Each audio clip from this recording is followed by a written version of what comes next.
What makes a life worth living? To ask such a question is already a symptom of exhaustion, my dear Theodore.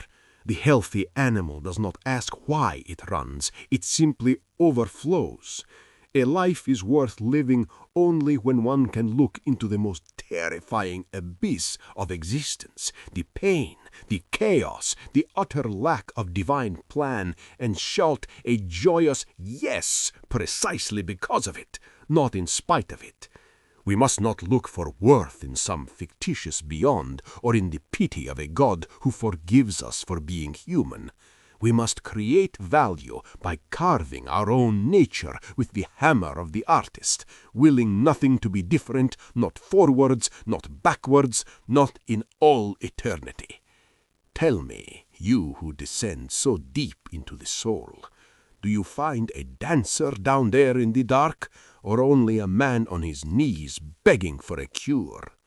You speak of the healthy animal as if the absence of a wound were a virtue, yet I tell you that an overly acute consciousness is a disease, a genuine, thoroughgoing disease, but it is the only state in which a man is truly alive.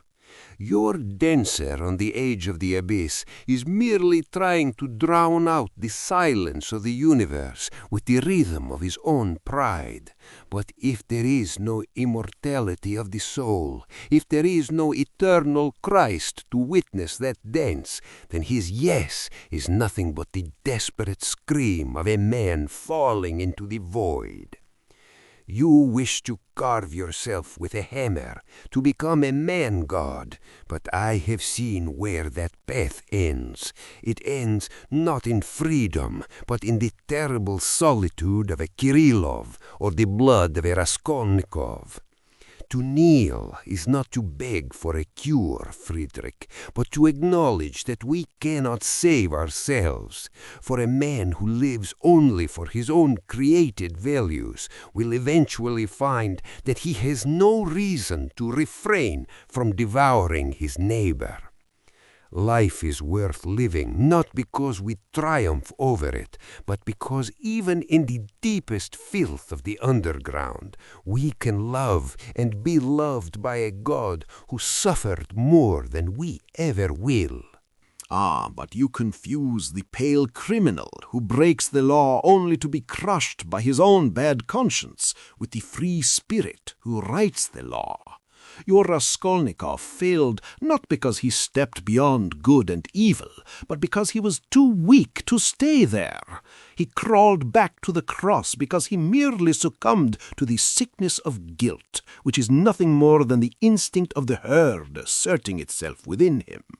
You speak of this love as a salvation, yet I smell the damp air of the sick room in it, this desperate need to be witnessed, to be pitied by an eternal voyeur. Is it not the ultimate vanity of the weak? You fear the solitude of the Creator, because you cannot conceive of a strength that does not need a shepherd to validate its pain. The void is only silent to those who have forgotten how to sing.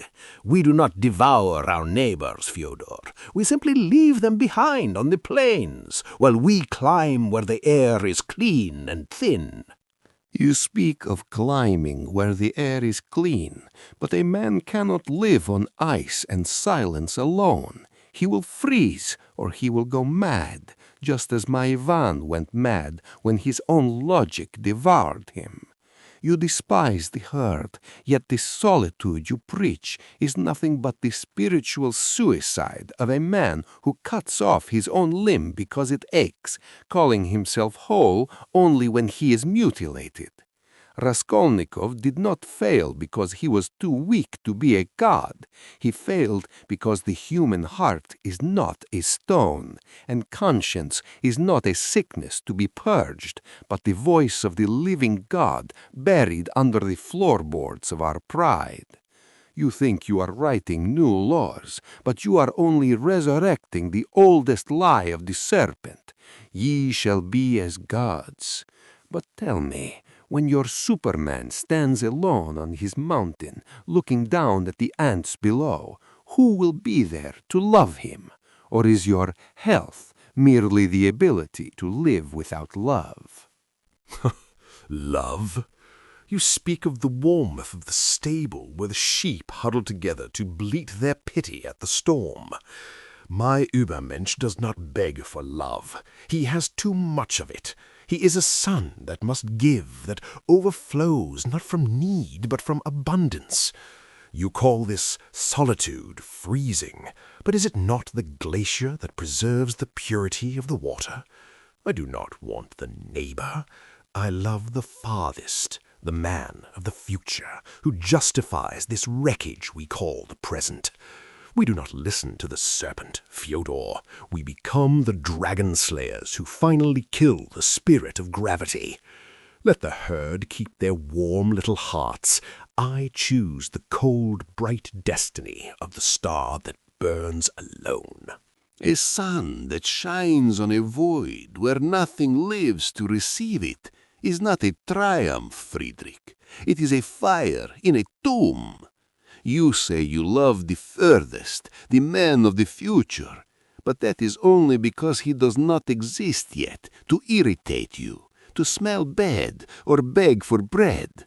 It is easy to love a phantom, but it requires a God's strength to love the drunkard and the bitch. You call this solitude freedom, but I tell you that hell is exactly this, the suffering of being no longer able to love. Your Superman burns alone, yes, but he burns himself out. For man is not a source of light, but a mirror. And without God's light, you are only reflecting your own despair in a hall of mirrors. I would rather fall into the earth and die like a grain of wheat, suffering and bearing fruit among my brothers, than remain whole, frozen, and magnificent in the sterile silence of your glacier.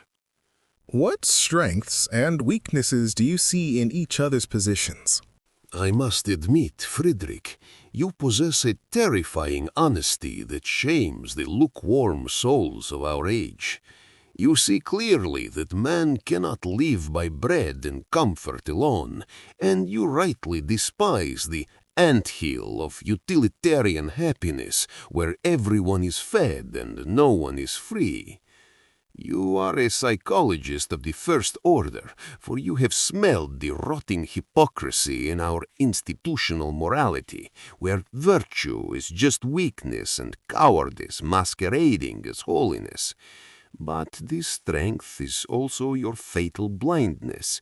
You think that by killing God you have liberated man, but you have only orphaned him in a universe of cold iron and silence. You try to replace the infinite love of Christ with the finite will of the self, but the man is too small, too vile, and too distinctively broken to be his own son. He will burn out. Your philosophy has the grandeur of a marble statue, yes, but it is cold to the touch. It cannot comfort a mother weeping for her dead child. And therefore, for all its aesthetic height, it is a lie. You have the courage to face the abyss, my friend, but you lack the humility to see that the only thing that can fill it is not power, but a love that humbles itself unto death.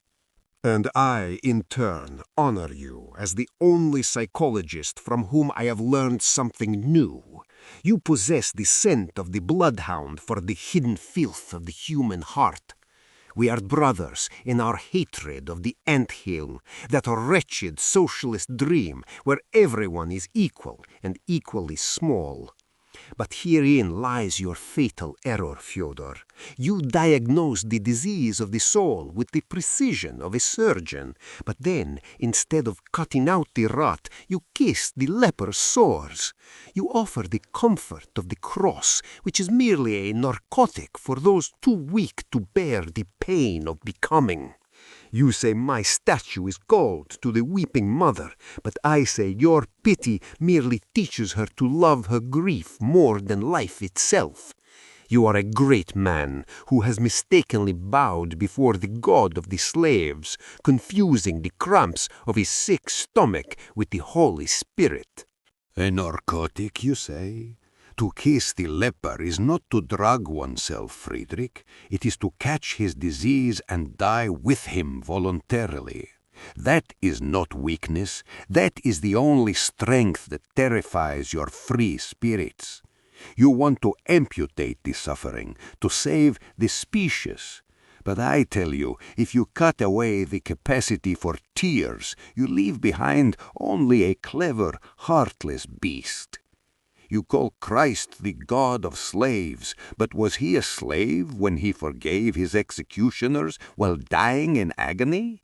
No, that was the supreme act of freedom, a height your Zarathustra cannot reach, because he is too busy guarding his own dignity.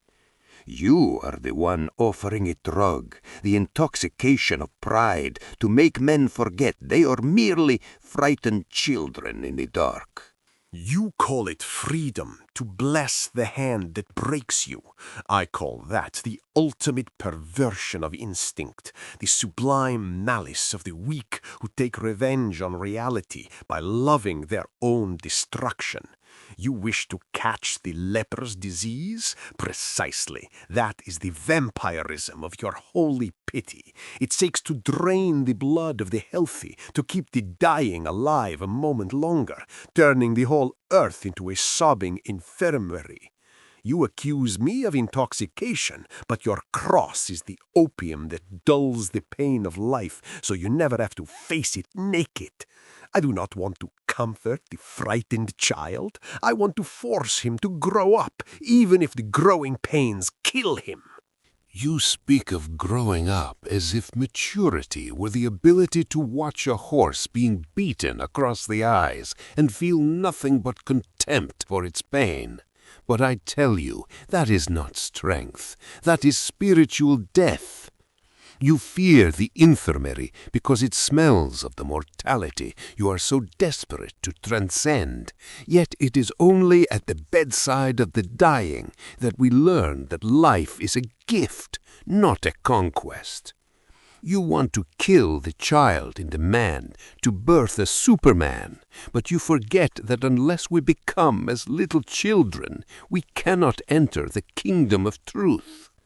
By purging pity, you do not create a god. You create a monster who justifies murder with arithmetic, a Raskolnikov who splits the skull of the weak to prove his own health.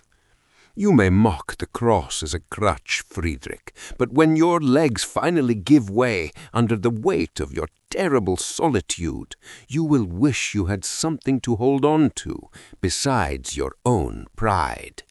You confuse the frightened orphan who begs for a father with the child of the future. My child is innocence and forgetting, a new beginning, a wheel rolling out of its own center. If I collapse, Fyodor, it will be from the overflow of light, not the lack of a crutch. I would rather break into 1,000 pieces from the sheer voltage of reality than limp eternally in your hospital of souls. Your Raskolnikov was merely a sick Christian who tried to play Caesar with a bad conscience. He failed because he looked back to your morality, not forward to his own. You cling to meaning like a drowning man to a plank, but I say, learn to swim in the chaos. The cross is not a ladder to heaven, it is the anchor that drowns you in the past. I cut the rope and rise. What advice would you give to today's youth to help them avoid making the same mistakes as you? My first counsel to the young is this: repay me badly. One repays a teacher poorly if one remains nothing but a pupil. Do not turn me into a new idol, a new pope of the non-believers, for that is the very spirit of gravity I fought to kill. My own great error was that I spent half my life looking for heroes, for Wagner, for Schopenhauer, hoping to serve a genius when I should have been forging the sword to cut them down. Beware the universities, those factories of cowardice, where young souls are ground into objective scholars with weak eyes and bad digestions. True culture is not reading books, it is the mastery of one's own chaos. You must learn to despise the comfortable path, yes, but do not burn your fuel so recklessly that you collapse before noon. Build a health that can sustain the lightning. You tell them to break their teachers, Friedrich, but a man who rejects all fathers does not become free. He becomes an orphan who dies of cold in the open field. My own terrible error was not that I served heroes, but that I served phantoms. I wasted years believing that a new society could be built by mathematical reason, and then I wasted more years at the roulette table, trembling like a fever patient, thinking a turn of the wheel could purchase my dignity. I would tell the young to not retreat into the underground of your own skull, nurturing your pride until you hate the living face of your neighbor simply because he has a wart on his nose. Do not mistake the love of humanity, the cheap, abstract intoxication, for the hard, boring work of loving the one specific, smelly person standing right in front of you. Flee from the desire to be extraordinary, as you would flee the plague. It is better to be a simple, honest soul among the people than a genius devouring himself in the dark.